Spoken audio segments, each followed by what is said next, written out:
Possible to require that your program be assembled in a certain way. For example, you could require that a certain value be defined, and that definition will determine how the assembly proceeds. The code that would do something like that could be written this way. One block of code is assembled if the defined value is 1, another block for 2. But if it is neither 1 nor 2, an error is generated. One of 3 levels of messages can be generated. The lowest level is a warning message. This preprocessor directive outputs the text of the message when the program is being assembled, but the assembly process continues and an object file will be generated if nothing else goes wrong. The next level is an error message. This will output the text of the message and the assembly will continue so other errors may be found, but no output file is generated. This error must be fixed to get an object file. The third level is a fatal message. The text of the message is output and the assembly process halts immediately. Now this is useful if the condition that caused the error could cause a continuous stream of error messages.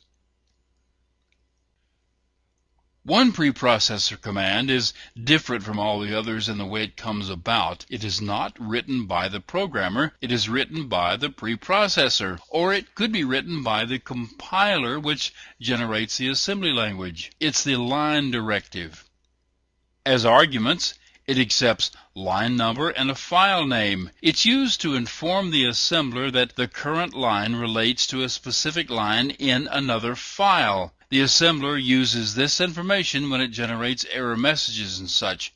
Typically, the file is the original source file, so the error message will give you the file name and line number of the original source. You will also see line numbers written in this form, with a second number followed by a plus sign. That is a count of the number of lines of the assembly language that correspond to a single line of the source code. But don't worry about the line directive. You won't need to use it unless you're writing a compiler or a preprocessor. Using a % sign with an exclamation point allows you to include the value of an environment variable in your code. An example of a way of using this is if you have an environment variable named maxint, you can include the definition in your program by using a define command to create a one-line macro and using the %! operator to retrieve the value of maxint from the environment. If you want to include the value of maxint inside a quoted string, you can't do that directly. If you do it this way,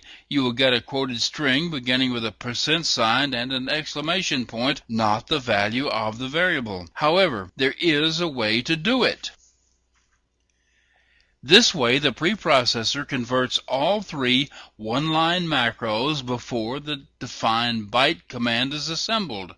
And that way, you got the quoted string you were after. Well, sort of. It does have blank characters included in the string at the beginning and end.